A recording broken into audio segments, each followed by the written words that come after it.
Apologies for beginning at this time and welcome to News Central TV. I'm Darshan Usman.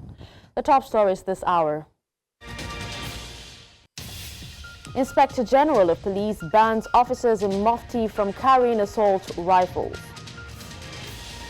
APC dismisses Obasanjo Atiku meeting, says their alliance poses no threat. UN calls for immediate release of Niger's deposed presidents detained since 2023.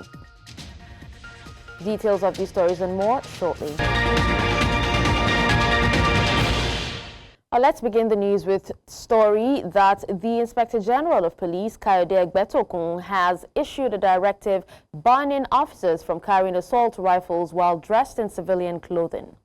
Now, this new order aims to ensure professionalism within the Nigerian police force and prevent the misuse of power. Egbetokun also emphasized the importance of upholding human rights, warning officers of severe consequences for any breaches. The IGP's directive highlights the need for police personnel to follow ethical guidelines and maintain operational integrity in all situations. Now on security, the Kebbi State Police Command has arrested 47 herders for criminal trespass and attempted culpable homicide following an invasion of the Waziri Umaru Federal Polytechnic, Birnin Kebbi. According to a statement issued on Monday by the command spokesperson, CSP Nafiu Abubakar, the incident occurred around 3 a.m. on February 4, 2025, when a resident of the Rugar Labana area, Abubakar Nabande, allegedly conspired with others to forcefully enter the Polytechnic premises. Now, the statement further noted that when Polytechnic staff and security personnel attempted to evict the intruders, the herders turned violent. Upon receiving the report, Commissioner of Police Bello M. Sani personally led a team of detectives to the scene for an on-the-spot assessment. Following investigations, officers arrested 47 suspects linked to the attack. The suspects have since been charged to court for prosecution. Let's take you to Rivers State, where the family of late Chukwuma Egule in Ikwere local government area are demanding justice for their son that was killed. 35-year-old Chukwuma was allegedly shot and killed, and an official of the Nigerian police said on Saturday. News Central correspondent Austin Azu has been following the story. This is the back entrance into late Maswe's apartment. And this is what the police did to gain entrance into the apartment. We were told that the police forcefully broke into this place using these pillars on the floor to break this door open to gain entrance into late Maswe's apartment.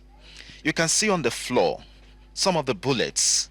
And this is one of the bullets that was fired at Maxwell that claimed his life.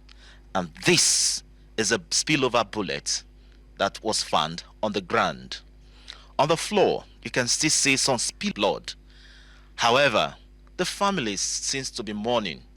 And what are their demands at this point in time? One policeman says, fire him, shoot him. Shoot him down, shoot him down. I say, sir, please don't shoot.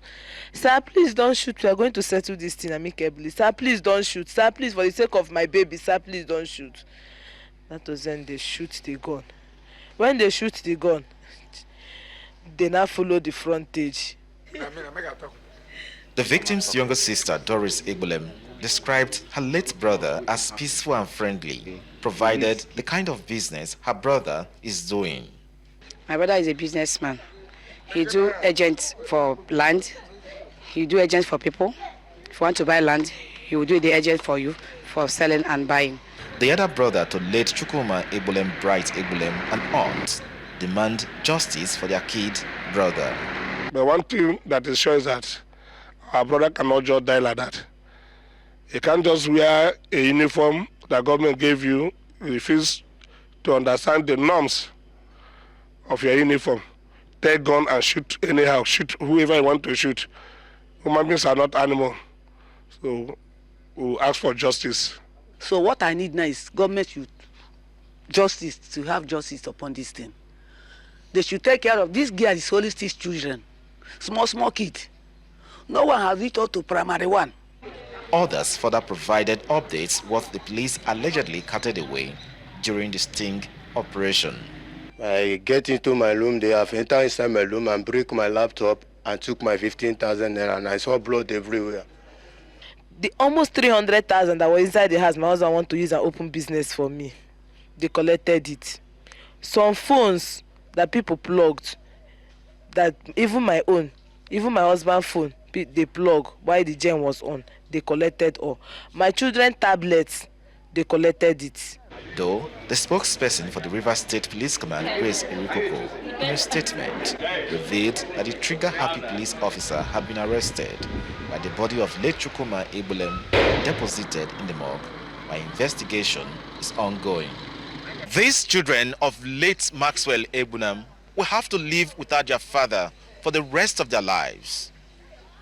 In Umuagubia community in Kwere local government area of Rivers State, I'm Austin Azu. Thank you, Austin, for that report. Now staying in Rivers State, South Nigeria, where residents of the state are reacting differently on the outcome of judgment on Monday. The Supreme Court had dismissed Governor Siminalayi Fubara's appeal, challenging the judgment that nullified the presentation and passage of the state's 2024 budget. Governor Fubara's counsel, Yusuf Ali, told the court that the appeal is no longer necessary because it's been quoted, taken over or overtaken by events. Now, the withdrawal comes barely 5 weeks after Governor Fubara signed the state's 2025 budget into law. News Central's Joshua Marai has more. The case between the embattled 27 lawmakers from Rivers State and Governor Siminalayi Fubara took a different turn as the counsel to the governor informed the court at the commencement of proceedings that the governor had filed a notice of withdrawal on February the 6th. The court in turn acknowledged the notice, dismissing the appeal and awarded a sum of 2 million naira in cost against the Rivers State governor. After the session, the counsels representing both parties reacted to the judgment. Consequently, the decisions of the Court of Appeal and that of the Federal High Court, presided over by Honorable Justice Omotosho J, affirming that the Rivers State House of Assembly, led by Honorable Martin Amewula, and the other 26 members of the House of Assembly are the authentic members of that House of Assembly and remain so. We file an appeal against the judgment of the Court of Appeal in respect of the budget of the state. The budget has since expired. We are now talking of 2025 budget, but that appeal had to do with 2024 budget. Secondly, with respect to the defection, the legislators, it was after the judgment of the High Court, Judge Omotosho, and the Court of Appeal, that they defected. So the question of their defection is now pending before the Federal Court in Port Harcourt. So, and that is why we withdrew the appeal on the ground that it has been overtaken by events. However, the counsel to the Rivers State Independent Electoral Commission gave an update on the other 5 sister appeal cases before the court. Luckily today, the 6 appeals were heard and judgment has been reserved. So we'll await the day of judgment. The date will be communicated to the parties, and then we'll all be here. With the judgment on the 5 sister cases reserved, the Supreme Court's dismissal of the appeal filed by Governor Fubara has set a new course for the feud between both parties. In Abuja for News Central, I am Joshua Imarai. Meanwhile, the Rivers State government and the factional speaker of the Rivers State House of Assembly, Martin Ameole, has reacted to the Supreme Court's ruling. Edison Ehe, Chief of Staff to Governor Fubara, says the dismissed appeal is about the Court of Appeal's ruling asking Governor Fubara to represent the 2024 budget before the Ameole-led House of Assembly. Mr. Ameole, the factional leader of the Rivers State House of Assembly, says that the Supreme Court's dismissal of the appeal is a step in the right direction. The 10th River State House of Assembly is happy with these developments. Rivers people are elated that the Supreme Court has indeed spoken. We want to say that our hope, our confidence in the judiciary is strengthened. We know truly that there is a country with a judiciary that will always interpret the Constitution and our laws in a manner that will be very fair and clear to everyone. It's on record, and the judgment of the Supreme Court today has affirmed that for one whole year, the governor of Rivers State spent taxpayers' money without an appropriation law. 1st January to 31st day of December 2024, the governor of Rivers State spent Rivers people's funds, both internally generated revenue and the federal allocation, from his front pockets, as if the money belongs to his family. Earlier, we were joined by a resident of Rivers State, Chizi Enyi, who shared his thoughts on how the people of the state are reacting to the Supreme Court's judgment. Since the inception of this administration, and we are still peaceful up till this end. With respect to the Supreme Court ruling, that's what we expected. Reason being that the governor's legal team withdrew the appeal, knowing that it will be of no effect. Supreme Court cannot direct Governor Fubara to go and represent budget of 2024. You know, what we are talking about is a legal document, and it is a budget.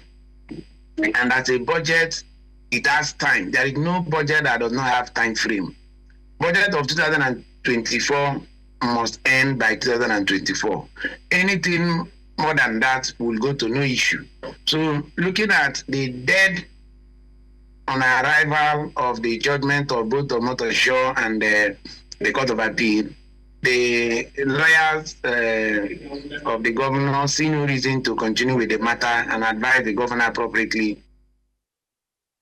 Now, still talking politics, reactions have continued to trail the visit of former Vice President Atiku Abubakar to his former principal, President Olusegun Obasanjo.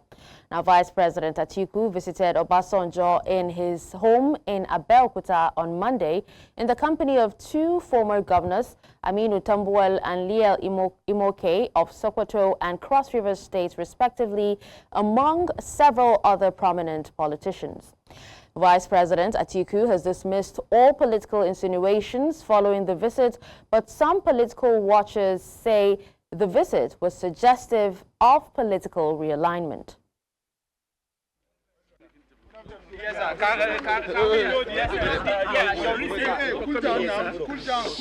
Just courtesy visit. Okay.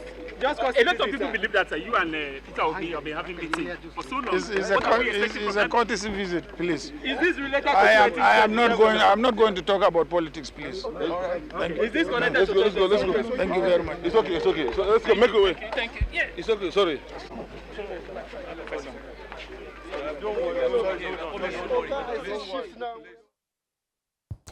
Reacting to the visit, the ruling All Progressives Congress says an alignment of the former President Obasanjo and former Vice President Atiku would amount no threat to President Bola Tinubu's re-election bid in 2027. Now, speaking in an interview, APC National Secretary Senator Ajibola Bashiru downplayed the significance of the meeting between Obasanjo and Atiku in Abeokuta on Monday. Bashiru emphasized that the APC remains focused on governance and is currently strategizing for November 8th Anambra governorship election rather than being concerned with political alignments. Atiku, who led a high-powered delegation, was accompanied by former governors Aminu Tambuwal of Sokoto, Liel Imoke of Cross Rivers, and other political figures to the meeting. Now let's take a closer look at 2027 general elections and the suspected moves of political gladiators. Now to discuss this, I'm joined by a political affairs analyst, Taiwo Olakbade. Welcome, Mr. Olakbade. Thank you so much for having me. Good afternoon. It's a pleasure. Now, Mr. Olakbade, what impression did you have the moment you came across the visit of former Vice President to Abeokuta? Well, let me start by saying that for every democratic system, it requires that we should also have a very strong opposition or viral opposition, as the case may be, to really put the government in power in check. And we saw, APC, and then when the PDP was in power between 1999 to 2015 thereabouts, we saw a very strong viral opposition from the APC until they also took over power from PDP in 2015. But sadly, we have not seen that in the last 8 years of former President Muhammadu Buhari, and even up to about 2 years thereabout now of administration of President Bola Ahmed Tinubu. The opposition, the most viable or the most and the leading one in this regard, the PDP, has been in disarray since they lost out in 2015. And of recent, we have seen the hula baloo, the crisis that is brewing among the rank and file of the People's Democratic Party, and that has also not left out even the third force, as we used to call them, the Labour Party. Labour Party has also been in kind of political quagmire that has to do with leadership. Is it Abure? Is it Peter Obi and the like? So, but come to the visit by the former vice president and the 2023 presidential candidate of the PDP, Alhaji Atiku Abubakar, to his former boss, former president Olusegun Obasanjo. This is not the first time that Atiku will be visiting the former president. But would you really say that, it's too early, or do you think that it's too early to start politicking for 2027 general elections? It's just 2 years, before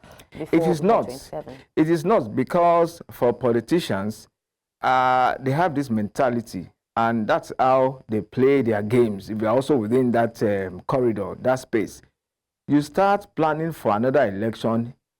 Immediately you won your ticket, like the 2023 election has gone, fine, has come and gone, but politicians already started looking ahead of 20. You won't wait till 6 months or till 1 year before you start planning. And that's how politics is being played, not just in our country. You start planning for another election in the next 4 years on the day you are elected into office or on the day you lost at that election. So seeing all these meetings between Atiku Abubakar, you can see is a very powerful delegation that also included one of the most very vibrant Senator Abdullahi from the northern part of the country. And you can't just wish away this visit, though our former vice president kept saying during the interview session that it was just a mere courtesy visit, that was not going to speak about anything political. But we know the political undertone of such a visit. You don't see such a visit, particularly to a former president, Olusegun Obasanjo, who even publicly, declared that he's no longer a member of the PDP, is not going to be partisan any longer. But even at that, he's a power broker. You can't wish away the influence of the likes of Obasanjo, the likes of Babangida, likes of Abubakar, former head of state, Abdullahi Abubakar, who becomes the president of the country. And I'm not surprised that we saw a quick reaction from the camp of the All Progressive Congress, the ruling party as it is now, from Senator Ajubala Bashiru, that the visit poses no threats to the ruling All Progressive Congress. Of course, we have also not seen an official statement from the current president. But in your opinion, should such an alliance threaten President Tinubu's 2027 ambition? Well, we have heard from the horse's mouth. Senator Ajibala Bashiru came out immediately to declare that it poses no threat. And there was a time I also saw him on a television station when he was talking about opposition. And I'll give the narrative he said, if you permit me. He said, if we are talking about to have a very viral, a very strong opposition. And the man said, if I support Chelsea, will I be happy to see Arsenal or Manchester City thriving? No.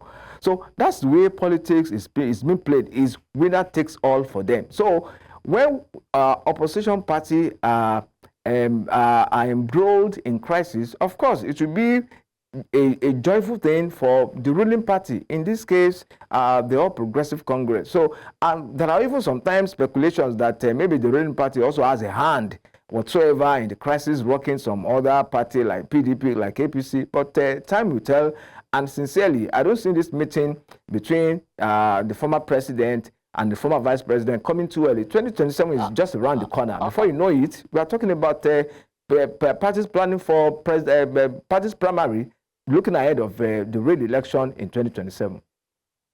Okay, now just before we, let you go away from the supposed alliance, on a scale of 1 to 10, how would you rate President Tinubu's re-election chances, in 2027?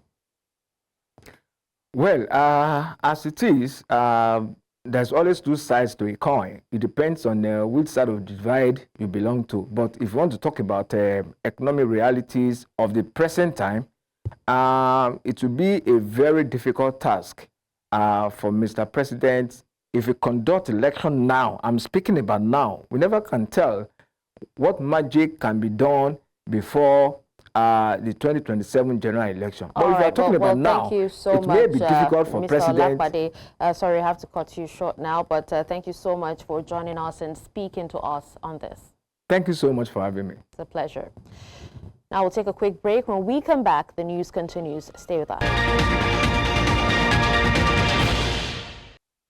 Thank you for staying with us. Now to education concerns. The Joint Admissions and Matriculation Board, JAM, has announced that candidates under the age of 16 may be considered for admission into tertiary institutions if they score at least 80% in the Unified Tertiary Matriculation exam. Now, this follows the reversal of the mandatory 18-year admission age benchmark, which was introduced by former Education Minister Tahir Mamman. The current Education Minister, Olatunji Alausa, has reinstated the previous benchmark of 16 years, a decision widely supported by education stakeholders. Speaking at a stakeholders meeting with chief external examiners, chief technical advisors, and members of the Equal Opportunity Group, JAM Registrar Professor Ishaq Oloyede emphasized that while the 16-year age requirement remains the standard, exceptional candidates under 16 may be granted admission under strict conditions. With the UTME scored out of 400 marks, the 80% threshold translates to a minimum score of 320. Still on education matters, the federal government has announced an increase in the application fee for new private universities, raising the cost from 5 million naira to 25 million naira. Now, this was disclosed in a memo issued on Monday by the Executive Secretary of the National Universities Commission, Professor Abdullahi Ribadu.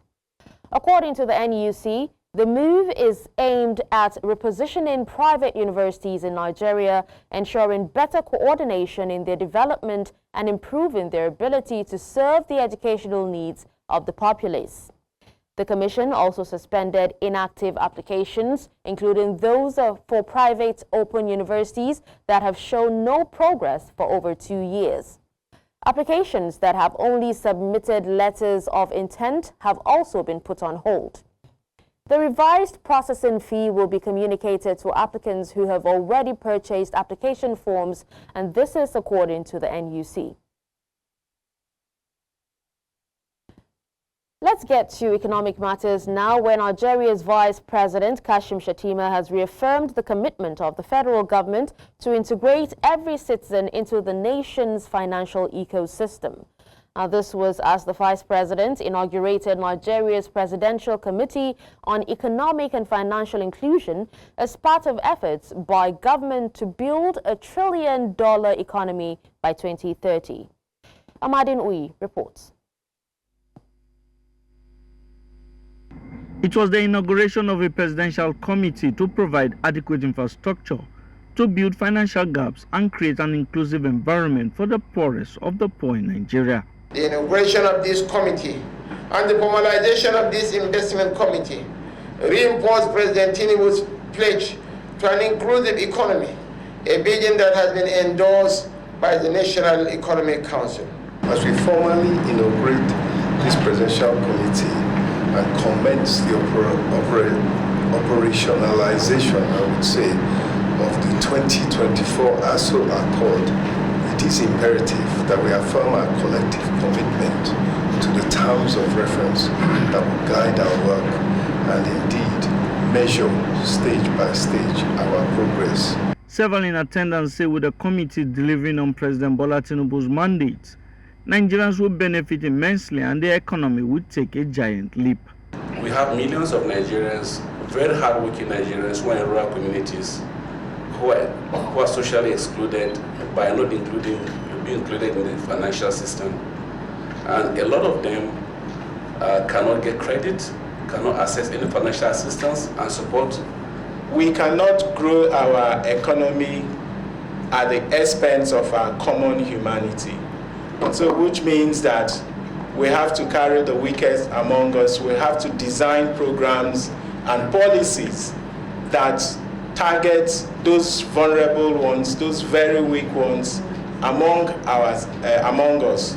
We have people that are living below the poverty line, almost 70%. That was the last statistics before us.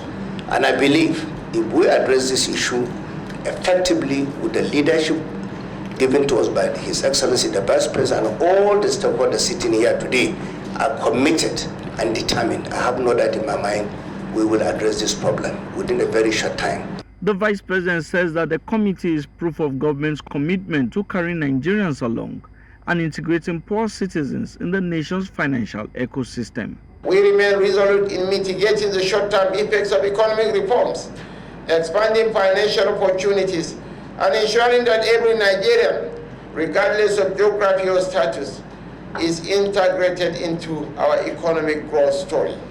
The event also witnessed the signing of an investment agreement by private sector stakeholders to provide foundational infrastructure for the full commencement of the ASO Accord initiative. In Abuja for News Central, I am Amadin Uyi. Still on economic matters, Nigeria is building a resilient and competitive business environment by adopting Germany's chamber-led economic governance model.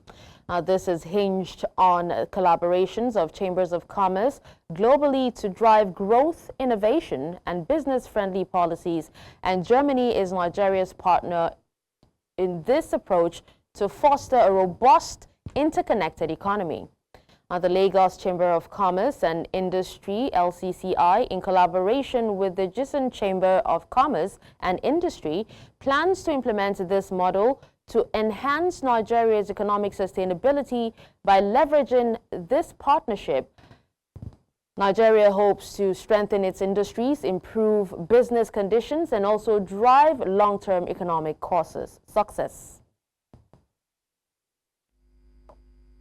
The Nigerian people would gain a lot because you see, in Germany we have a unemployment rate below 5%. I think here in Nigeria you have an unemployment rate above 20%. The German model of dual vocational training has proved to be very, very successful because from the very first day the apprentices gain experience from the market. That means it's a market-driven approach, not a supply-driven approach. And what we want to show the Nigerian chambers is a dual vocational training that they will change into DVT with Nigerian flavor. Is to help optimize the chamber processes, also help optimize membership development, and as well as entrepreneurship, especially within the country. You know, we have so many SMEs and they need development, so that's part of the process. Also, partly that project too is also to enhance the capacity and capability of chamber staff. That's why you have the Chamber Academy. Officials of National Agency for Food and Drug Administration and Control, NAFDAC, on Monday stormed the patent medicine dealers section of Ariaria International Market in Aba, known as Ekumi, to counter the trade in banned or unregistered drugs, with the market not open for business due to IPOP. That's the sit-at-home restriction in the southeast, and the NAFDAC officials broke shops open to gain access and sealed off those found in violation. A joint team of security personnel accompanied by the NAFDAC officials and the deputy director in charge of investigation and enforcement southeast and south-south, Omoyeni Babatunde, says that NAFDAC is authorized by law to break into any shop where it is suspected that it houses contraband drugs for the purpose of getting them removed. People are not in the market, but we have taken over the market and we'll be working store to store, but no arrest because they weren't. If it's not carrying up that number, it means it hasn't passed through our processes, so no NAFDAC number, no registration. No, the entire area has to be screened. That's the scope we're given, and we are being meticulous about it. So one by one, like you have observed, we are going to carry out the operation to... Away from that, the Kano State Governor, Abba Yusuf, has sworn in the newly appointed Secretary to the State Government, Umar Farouk Ibrahim. Now, the new SSG was sworn in at the governor's office in a quiet ceremony with the chief judge of the state and a few members of the state cabinet. The governor called the SSG to exercise professionalism that will enhance and protect or project the image of the state in a positive light.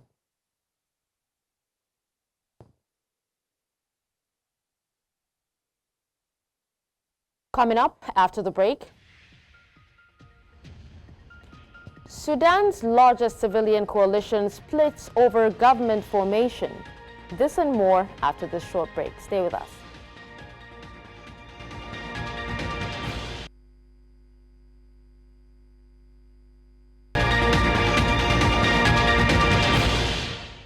Now away from Nigeria, the United Nations Working Group on Arbitrary Detention has declared that Niger's ousted President Mohamed Bazoum and his wife Hadiza have been arbitrarily detained since the July 2023 military coup that removed him from power.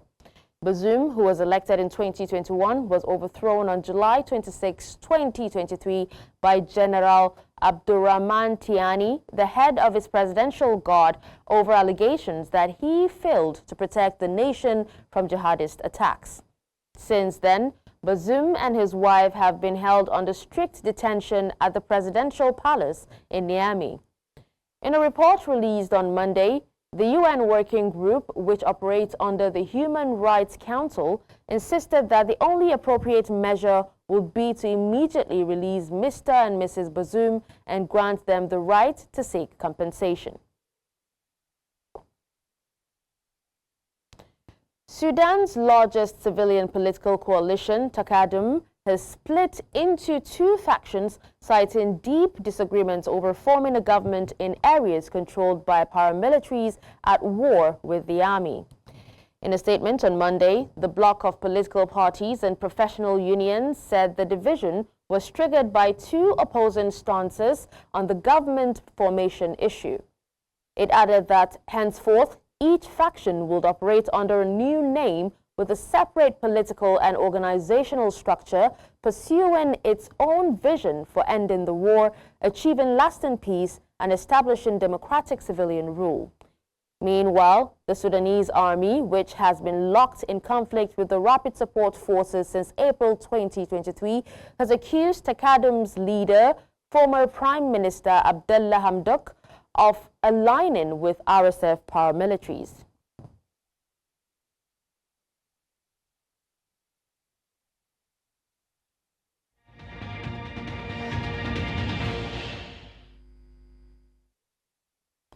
Now on World Wrap, U.S. President Donald Trump has set a deadline for the release of all hostages from Gaza, demanding that they be freed by Saturday at noon. He warned that if the hostages are not released by then, he would call for the cancellation of the Israel-Hamas ceasefire. Trump described Hamas's threat to delay further exchanges as terrible and stated that if all hostages aren't returned by the deadline, all hell would break out. The president also mentioned the possibility of withholding U.S. aid to allies like Jordan and Egypt if they refuse to accept Palestinians under his controversial plan for Gaza. Now, Trump plans to discuss the timeline with Israeli Prime Minister Netanyahu. As far as I'm concerned, if all of the hostages aren't returned by Saturday at 12 o'clock, I think it's an appropriate time. I would say cancel it and all bets are off and let hell break out. I'd say they ought to be returned by 12 o'clock on Saturday, and if they're not returned, all of them, not in drips and drabs, not 2 and 1 and 3 and 4 and 2. Saturday at 12 o'clock, and after that, I would say all hell is going to break out. And now we move to Venezuela, where almost 200 Venezuelan men deported from the United States arrived at the Maiquetía airport north of Caracas, Venezuela, in 2 Conviasa planes. Now, the men were returned as part of an ongoing repatriation effort between the 2 countries. Venezuela's Interior Minister, Diosdado Capello, addressed the arrival, rejecting claims that the deportees all had criminal records, labeling such assertions as false.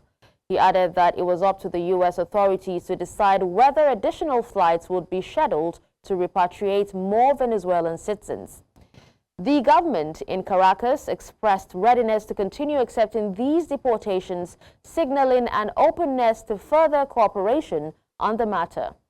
Now, the flight's arrival follows a broader trend of increasing deportations between the U.S. and Venezuela amid strained diplomatic relations.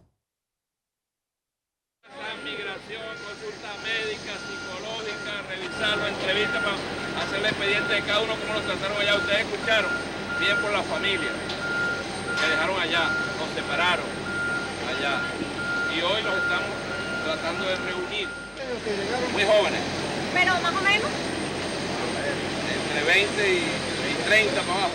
Depende de ellos allá. Nosotros estamos listos para mandar estos aviones cada vez que ellos estén dispuestos. Solo hombre, ahorita puro hombre.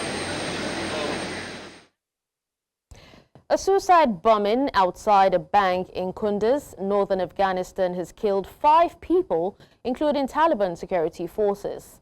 Now, the attack occurred as civilians and civil servants waited to collect their salaries.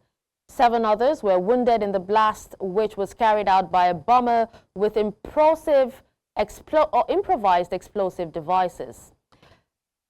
Police are working with relevant organizations to identify and apprehend the perpetrators. While the number of bombings have decreased since the Taliban took power in 2021, armed groups like ISIS still pose a significant threat. There has been no claim of responsibility for Tuesday's attack. Former Colombian President Álvaro Uribe has appeared in court for the first time as a defendant in an unprecedented criminal trial. Now, the case involves allegations of witness tampering and bribery during his presidency. In the final hearings, Uribe sat before a judge in Bogota, where he requested that the judge be recused to investigate concerns over impartiality. Outside the courthouse, he was met by supporters as his defense lawyer made the request.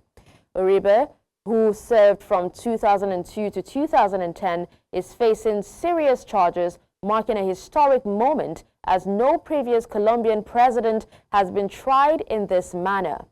Now, the trial has drawn significant attention both in Colombia and internationally. A la calma del caso, veremos qué decisión se toma.